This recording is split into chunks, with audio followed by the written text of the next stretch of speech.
Hi, John. Hi. How's it going? It's been a long time. Yeah, it's been a while. So, how you been? Good. Good? Just travel around the country documenting oil spills. Yeah. Where you at right now? Standing Rock, Yeah. North Dakota. How'd you get here? Long drive from Michigan. My second trip this month, and I'm just trying to get exposure to help everybody. Yeah. So, I know you have a specific set of skills. I have a little bit more information than like the average person about some things. Can you tell us a little bit about your background and why you think that might be useful here in this struggle? I'm a former pipeline worker. I was a yard boss for a company called Enbridge. They had the largest oil spill in the United States in my backyard. And started out as a normal cleanup, seeing thousands of dead animals, 40 miles of dead fish, thinking there's an oil spill that's going to happen. I didn't realize later they were going to deny that all these fish died and all these animals died, and a lot of people were sick in my community. We have 7 kids with leukemia in my local high school, and hundreds of people are getting seizures and they're just sick, cancer. And so I'm trying to document everything. I saw a cover up, and as a result of me blowing the whistle on them, they had to redig up the river, costing about $600 million.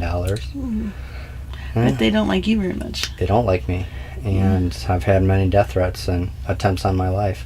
2 weeks before I testified under oath, neighbor stopped me and my wife from going for a motorcycle ride, and thank God, because the bolts are missing out of the wheels. Wow. And we would have died. So yeah, but since I testified, the word's out there. It's court document. It's 40 people testified under oath. They testified I was telling the truth. There was a cover-up. Wow. We were told to bury oil and cover it up. The truth's out. And so now I just travel around the country, documenting other oil spills, trying to save lives. This is kind of your mission now, huh? Oh yeah, my dog died. Had a seizure. My uncle died. My daughter was born with a deformity. And the lawsuit I got against Enbridge, of course, they file motions. We can't talk about the sick people. We can't talk about the cover-up. We can't talk about my kidney, my daughter's deformity. We can't talk about any of this. They don't want this public, and so that's my goal. My goal in life, I'm doing what I feel God wants me to do, and that is expose big oil. But companies like Energy Transfer say that they're able to detect a leak. If there's a leak, that they'd be able to know what happened. Sure they can if it's over 1.5%, but it's a 500,000 gallon a day pipeline. So you could have 1% leak out every single day between each pump station, and you're talking about 5,000 gallons a day that's leaking. 5 gallons here, 10 gallons here. This lake gets 50 gallons, this well gets 4 gallons, and it slowly leaks out on a daily basis, and they'll never even know about it. Doesn't matter how good the detection systems are, they all leak. But once it's out, and I'm sure they have some pretty good cleanup methods to fix it. The Kalamazoo spill was the first time they had anything major like that, especially in a waterway. They don't know what they're doing. I was there. Matter of fact, the company I worked for as a subcontractor specifically said lie and say that you know how to clean up oil so they could get a contract. And I said, do we know how to clean up oil? No, we don't. We've never did this before. It's crazy, but there's no possible way. If you have, if it's frozen, you cannot break through the ice to clean up the oil, because the oil, when it's cold, sinks to the bottom. And especially tar sand oil, most of it doesn't float. It's thick like peanut butter, and it floats it's at the bottom of the river and or lakes, and you'll never be able to locate it. They said that 844,000 gallons spilled in our river. They said they cleaned up 1.1 million. How do you have that discrepancy? And the EPA says there's 100,000 gallons of oil that's still left in our river, even though they said you can eat the fish and your kids can swim in it. At the local parks, they get a station to clean yourself up. So if you get oil on you, you can just take these wipes and clean yourself off. And it specifically says eat the fish, even though they're finding tumors. They're saying it's for a healthy diet. It's crazy what they're doing. They're poisoning people, and they're getting away with murder, basically. We had a lot of people die in my community. Yeah. Well, thanks for coming down here to Standing Rock. What would you tell people here about this battle? I mean, what do they need to do to protect themselves? Well, the thing is, a lot of people don't realize that we need to stop these pipelines because of the devastation that will happen when there is a pipeline spill. And there's hundreds of them everywhere. People don't realize that through my investigation, I found out that they save money and profit when there's spills. If they close a pipeline down, they lose 8 to 10, 15 million bucks a day, depending on how big it is, how many pipelines in that easement.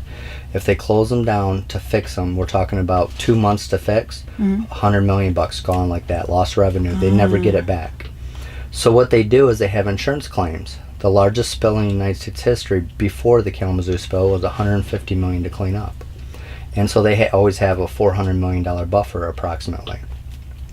Ours costed $1.2 billion to clean up only because I reported a cover-up, and they had to re-dredge it and re-clean it. They normally get away with all this. They put grass over it, they put dirt over it, and once the grass goes, you'll never know that the oil is underneath of it. There has never been a John Bolenbaugh before like me. And so I'm just trying to get exposure, and they profit from the spills in this situation. They buy the property for less than what it's worth. They sell it for more afterwards when they say it's clean. They get you to sign off your rights. They own the cleanup materials. They own the cleanup companies. And the insurance company pays for lost revenue. They raise the gas prices. It's very profitable for them to have a spill. They do not want to fix these old pipes. And they say, well, we're going to close down this old pipe so we can build a new one. But then they keep both of them open. In Kalamazoo, Michigan, we have both pipes now running instead of one. Even though they said they were building a new one so they could shut the old one down, they lied to all of us. That's crazy. You know, they kind of did that in the Gulf too. Some of the beaches after the BP oil spill, some of the beaches that we used to walk down, now we walk up to because of the amount of dirt. Oh, yeah. And there's been a number of people that have taken core samples or cut through, and you can see the lines of oil as they just covered it up, as they came in, just covered it up. So after the Kalamazoo spill, we didn't get much attention because of the Gulf spill. It was just, it was millions and millions of gallons. And I mean, it polluted everywhere. And it killed everything. And so I went down to the Gulf, and I met you. And it was crazy because I saw these huge globs of oil on the beach right next to the kids playing because they just opened up the beach saying it was safe. And I'm like, oh my God. And then you know that all these bubbles is the Correxic, which is illegal in 19 countries, but for some reason they thought it was okay to just poison all of us. Yeah, that's the stuff that they sprayed on there to disperse it. Yeah, well, they make it sound like it eats the oil when in fact it sinks the oil because they get fined so much for every barrel that they retrieve. So it's almost cheaper just to put this chemical on it and sink it, but they don't realize it's killing the shrimp, which kills the fish, which kills the bigger fish, and then it just kills us because we're eating those fish. So when you're here, fighting these battles and coming to all these different places, you're trying to warn the public? Oh, yeah. And people can actually go to my website and they can see what the devastation is. They can see that the oil companies will lie about the air sample test. If you can smell it, you're being poisoned. But they'll tell you that everything's fine, don't worry about it. And the problem is all these kids are getting COPD, and years later they're getting leukemia from it. But you only can sue for 3 years, and so they just want you to go past that time period. Right. Another thing is some of the chemicals that's in it, you don't even know you're sick for 7-8 months because it specifically says it takes that long before it starts to affect you. So you're poisoned, but you don't know you're poisoned, and then you just kind of like, I'm getting older and my hearing's going bad and my eyesight's going bad and I got liver disease now, but it's from the chemicals. You might have had asthma, but now you have asthma 10 times worse than what it was. It really just kicks your butt. Right. So really quick, so I mean, if you feel comfortable, we can button this up. I just wanted to see if you can ask him about like what risks he took to be a whistleblower. Okay. You know, because especially like kind of big money companies, they don't mess around. Yeah. So what sort of risks have you taken, and your family? How have they been affected by you being a whistleblower? I've had all 4 of my tires slashed. My brakes have been messed with twice.